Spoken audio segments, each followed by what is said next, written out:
नमस्कार, वंदे मातरम।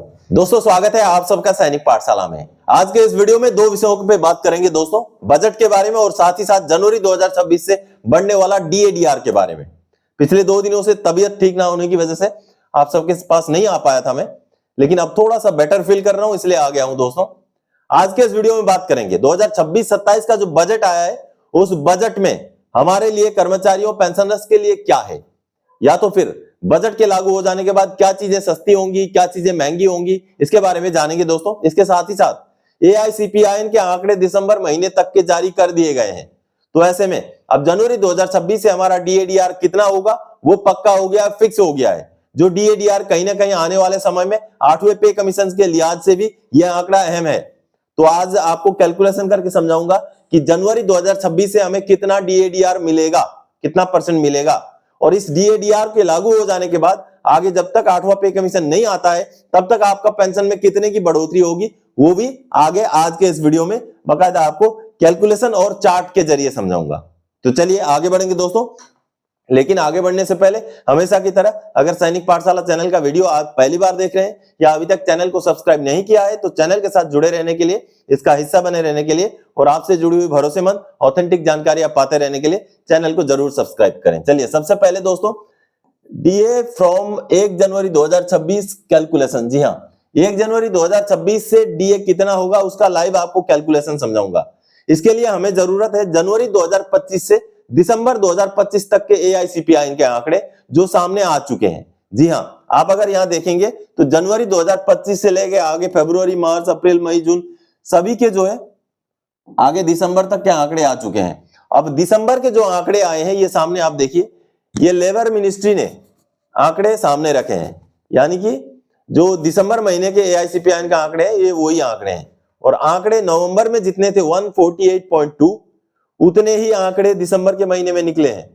तो चलिए अब इन्हीं आंकड़ों को लेकर के हम आगे समझेंगे बोर्ड पर कि कैसे हमारा डीएडीआर निकाला जाता है और कितना हमारा डीएडीआर होगा जनवरी 2026 से। तो आपने देखा पूरे आंकड़े जो है आ चुके हैं, और आंकड़ों में दिसंबर का आंकड़ा 148.2 है, नवंबर का भी उतना ही था। तो चलिए अब इनमें सबसे पहले हम टोटल आंकड़ों को हम जोड़ देंगे। ये जितने भी हैं, ये जितने भी एआईसीपीआईएन के आंकड़े हैं, इनको जब जोड़ेंगे तो टोटल बनता है 1746.5। अब दोस्तों इसका हम पर मंथ में कितना होगा उसको डिवाइड करेंगे, यानी कि ये 1746.5 तो ये पूरा साल भर के आंकड़ों का जोड़ हो गया। ये पूरे साल भर के आंकड़ों का जोड़ है ये। अब इसका हर महीना कितना पड़ेगा, 12 से हमें उसको भाग करना है, एक महीने का निकल जाएगा। तो एक महीने का निकलता है 145.541। अब चलिए अब इसका हम एक एवरेज निकालेंगे डीए के फॉर्मूले में ले जाने से पहले। और एवरेज निकालने के लिए दोस्तों एक फिक्स्ड फॉर्मूला है जो कि उसको गुणा करते हैं 2.88 से। ये 7वां पे कमीशन में निर्धारित कर दिया गया था। दो चीजें निर्धारित है, एक तो ये फिटमेंट, ये वाला गुणा करने वाला फॉर्मूला, और दूसरा बेसिक कंज्यूमर प्राइस इंडेक्स जो कि 2016 का है, और ये है 261.4। तो चलिए अब जैसे ही हम इसका एवरेज निकालेंगे, और एवरेज का फॉर्मूला है हर महीने का जो हमने निकाला, एक महीने के आंकड़े के साथ 2.88 को मल्टीप्लाई किया जाता है, जो हमारा निकलता है 419.16। ये निकला अभी हमारा एवरेज।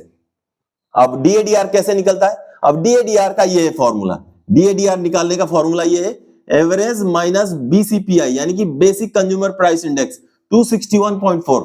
ये फिक्स है। 7वें पे कमीशन में जब डीएडीआर का फॉर्मूला बनाया गया तब इसको फिक्स किया गया 261.4 में। तो 261.4 को माइनस किया जाएगा, फिर गुणा किया जाएगा 100 के साथ, और फिर उसको भाग कर दिया जाएगा बीसीपीआई से। तो चलिए क्या हो रहा है, ये हो रहा है एवरेज कितना निकला हमारा, एवरेज निकला ये 419.16 माइनस बीसीपीआई कितना है 261.4।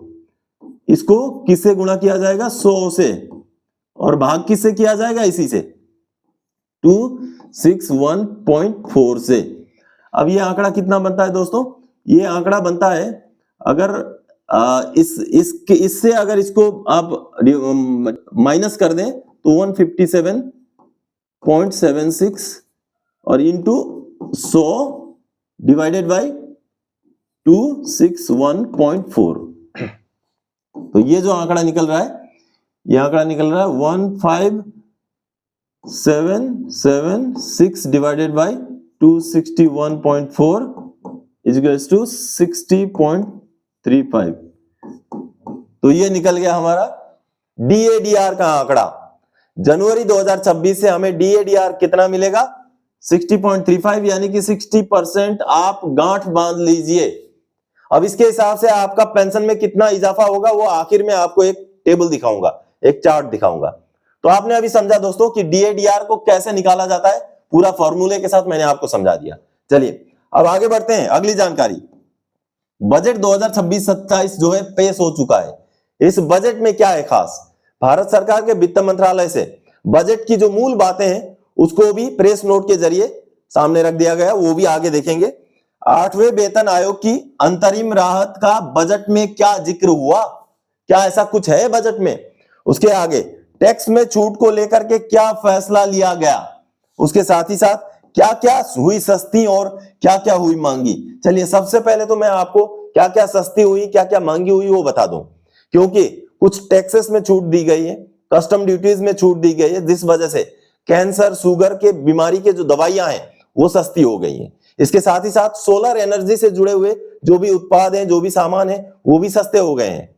चमड़ा, कपड़ा निर्यात करना सस्ता हो जाएगा। इसके साथ ही साथ जूते, बैटरी आदि जो सामान है वो सस्ते हो जाएंगे।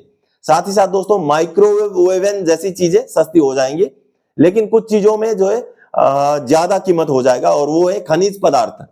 साथ ही साथ शराब में भी कीमत उछाल मारने के चांसेस हैं। साथ ही जो स्क्रैप होते हैं, जो भंगाड़ वगैरह होता है, उसमें भी जो कीमत ऊपर जाने के पूरे चांसेस हो जाएंगे।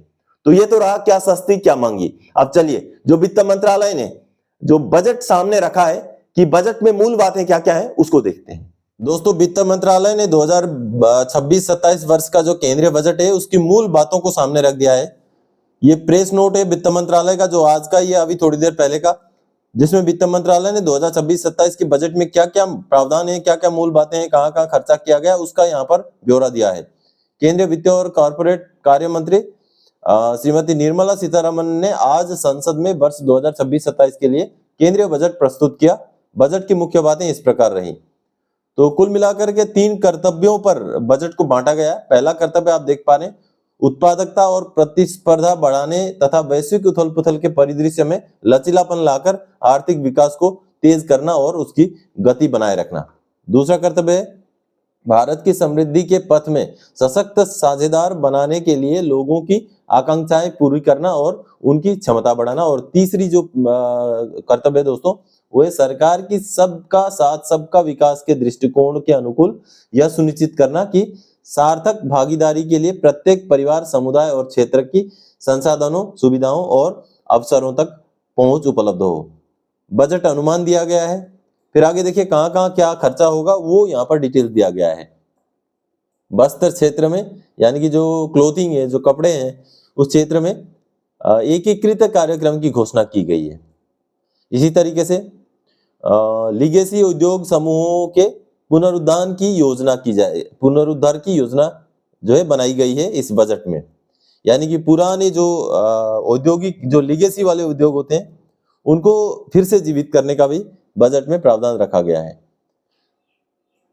उसके आगे इनलैंड जल मार्गों, तटीय, यानी कि जो जल मार्ग हैं, जो पानी के जो संसाधन है, पानी के द्वारा जो कम्युनिकेशन होता है उसको बढ़ावा देने के लिए भी यहाँ पर बजट में प्रावधान रखा गया है। और एक एम रखा गया है कि अभी जो 6% इसमें परिवहन होता है उसको 2047 तक 12% करने का एक एम रखा गया है। अब देख पा रहे हैं दीर्घावधि ऊर्जा सुरक्षा और स्थिरता सुनिश्चित करना, शहर आर्थिक क्षेत्र का विकास करना। इसके साथ ही साथ दूसरा कर्तव्य है लोगों की आकांक्षाएं पूरी करना और क्षमता बढ़ाना। इस पर भी कुछ स्कीम्स लिए गए हैं। आयुष में 3 नए अखिल भारतीय आयुर्वेद संस्थान की स्थापना की जाएगी। पशुपालन को बढ़ावा दिया जाएगा। शिक्षा, पर्यटन के लिए भी बजट आवंटित किए गए हैं। विरासत और संस्कृति पर्यटन, इसके लिए भी जो है बजट आवंटित किया गया है। खेल के लिए है।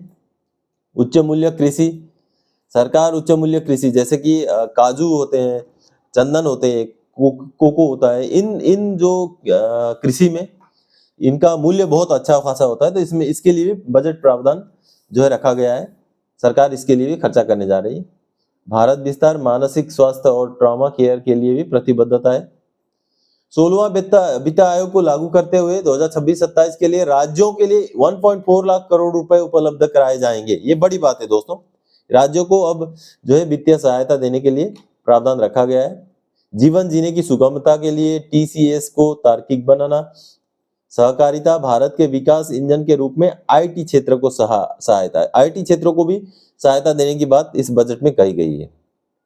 कर प्रशासन, अन्य कर प्रस्ताव, अप्रत्यक्ष कर, शुल्क सरलीकरण और समुद्री चमड़ा और वस्त्र उत्पाद को भी बढ़ावा देने की जो यहाँ बात की गई है, जिसमें कस्टम ड्यूटी को भी कम करने की बात की गई है।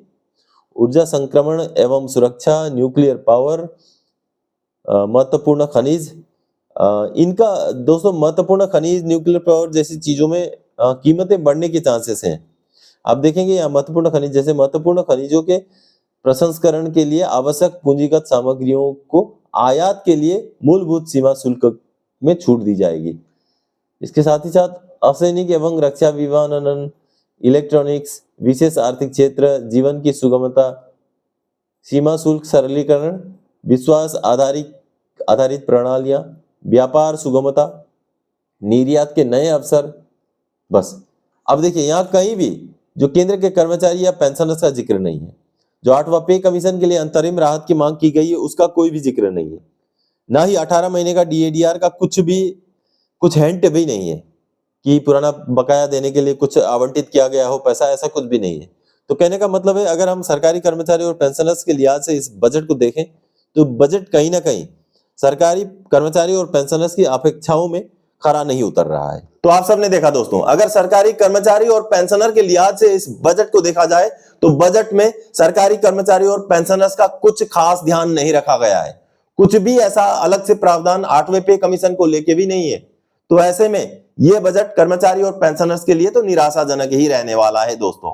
चलिए अब आगे बढ़ते हैं। आपको जो मैंने बताया था, अब 60% आपका डीएडीआर जनवरी 2026 से हो जाएगा।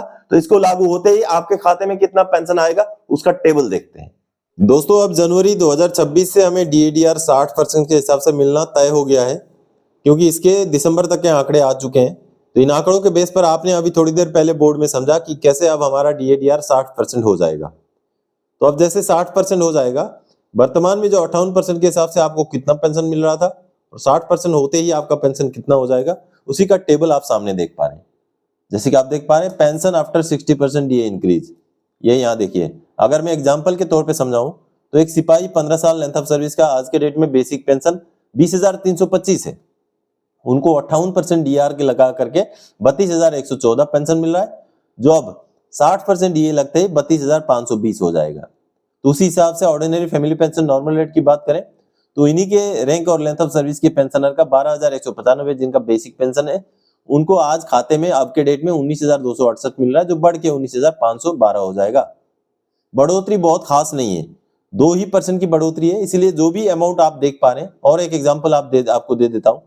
एक ऐसे हवलदार जिनको एमएससीपी ना सुधार मिला हुआ है, 24 साल लेंथ ऑफ सर्विस है, जिनका बेसिक पेंशन 26,825 है, उनको आज के डेट में खाते में 58% डीए के हिसाब से 42,384 मिल रहा है। जबकि अब जैसे 2% की बढ़ोतरी हो जाएगी, 42,920 रुपए उनके खाते में आया करेगा।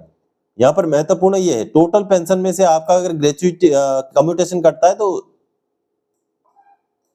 यहाँ पर समझने वाली बात यह है कि आपके पेंशन में से अगर आपका कम्यूटेशन कटता है या कुछ और रिकवरी है तो उसको आपको माइनस करना पड़ेगा। तो जहां भी आपका रैंक या आपका लेंथ ऑफ सर्विस है, वहां पर आप वीडियो को पॉज करके समझ सकते हैं कि आपको 60% डीए हो जाने के बाद अब कितना पेंशन मिला करेगा खाते में। तो आप सबने देखा दोस्तों, जैसे ही आगे 2-3 महीने के अंदर ये डीए का डिक्लेरेशन हो जाएगा और 8वां पे कमीशन लागू होने से पहले तक आपको ये डीए मिलता रहेगा, उसी हिसाब से आगे हर 6 महीने में बढ़ता भी रहेगा। और वो चार्ट अभी आपने देखा जब 60% आपका डीए हो जाएगा। तो दोस्तों आज के इस वीडियो में इन्हीं जानकारियों के साथ आया था। आगे और कोई जानकारी था कि आपसे सरोकार रखने वाला विषय लेके मैं फिर से हाजिर हो जाऊंगा। तब तक के लिए जय हिंद दोस्तों।